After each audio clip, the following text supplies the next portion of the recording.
Hey guys, really sexy subject today. We're going to talk about grout.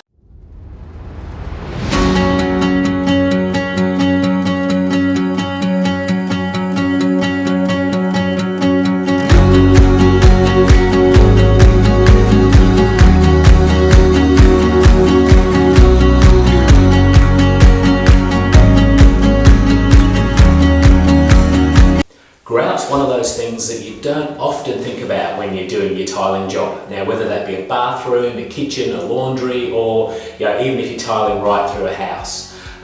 You often think about the tiles, but it's just as important to think about the grout that goes with it. Now, the grout, if you've got a bad grout job, it can ruin the best tiling. But similarly, if you've got terrible tiling, often grout can actually save it for you as well. So it's really quite important that you have a good thought about it, a good think about it, and you don't necessarily just leave it up to the tiler. So what is grout? Grout's simply the filler that goes between the tiles that gives you that nice, perfect, seamless finish. Traditionally, you use cement-based products which have then been coloured. Although today there are more advanced products out there, even epoxy-based fillers as well. So it's just a matter of finding the right product that goes with what it is you're trying to do. So let's talk about grout colour and how you choose the colour of your grout. And there's really no right or wrong method for this. This really comes down to your individual choice and what the overall effect you want at the end. You can get a grout colour that contrasts the tiles that you've got on the wall.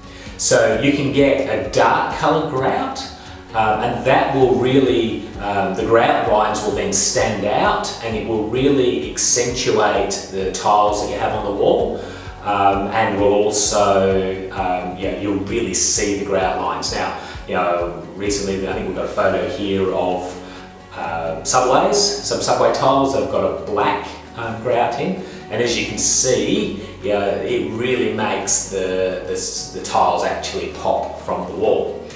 Similarly though, you've just got to be a little bit cautious. If there's any faults in your tiling, then that will actually also be accentuated as well. So I do recommend to clients, if they want to go this way, just to make sure that their tiling is absolutely perfect.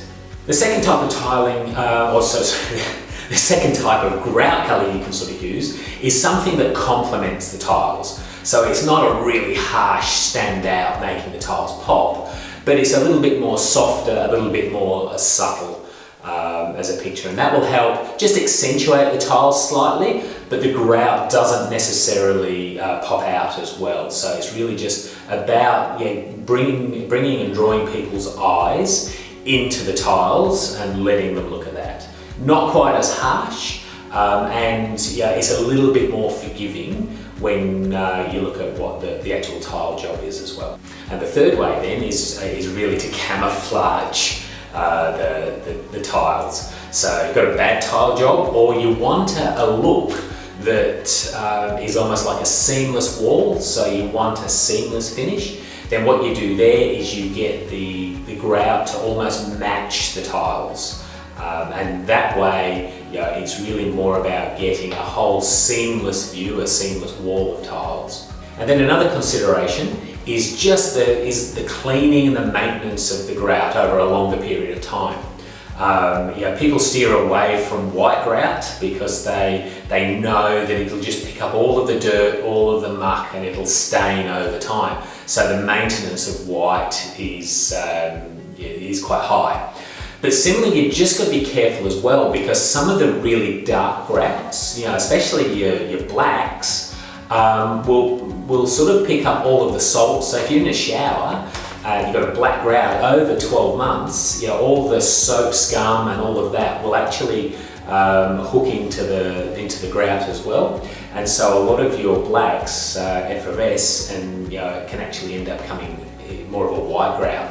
So the maintenance of black versus white is probably going to be the same. I do find that some of the more intermediate and more subtler colours do work a little bit better for cleaning. So is all grout the same? Well, no, not really. Some of it's cement based. Some of the more modern products, I think as I mentioned before, are epoxy based. So what I tend to do when I'm doing, say, a bathroom and a shower, is for things like the floors, which are going to need to be water sealed and harder wearing, I'll use an epoxy grout there, and that gives a really good seal. And is also a lot better for maintenance and for cleaning over a longer period. It doesn't seem to get the dirt sort of impregnated into it. But on the other hand, putting it in can be an absolute nightmare. So you really need to be careful and follow the instructions to the letter. Especially when it comes to cleaning up as you're putting the epoxy grout in. And it can often take 4 or 5 times longer to actually put that grout in than it does doing with normal grout. But for most applications, a normal cement-based grout is fine. Something, one of the major vendors, be that Mapei or Ardex or Sapco, Dunlop, are fine. I do tend to find that my preference is towards the Mapeis or the Ardex. And by the way, I'm not sponsored by either of them. It's just, in fact, I'm not sponsored by anybody on any of these videos. It's just purely the ones that over a longer period of time I've found have got really good quality products. But you'll also often have to find, in your own local area, what are the products that are available, and what are the ones that the tilers actually use and the tile shops actually recommend. And what about things like, you hear about grout boosters, sealers, all of those sorts of things. Those products tend to be a little bit more specialised and have specific uses. So, I've heard a lot about sort of using a grout booster, put a grout booster into the grout, and that will make cleaning better over a long period of time. Well, certainly I've run the tests over 2 bathrooms that I have. One we put the grout booster in and one we didn't. And over a 12-month period, there was absolutely no difference in the look of the tiles and the cleaning and the maintenance of the tiles over that sort of longer period. Certainly sealing the grout is probably not a bad idea once it's in place. That just helps stopping a little bit of the water getting through.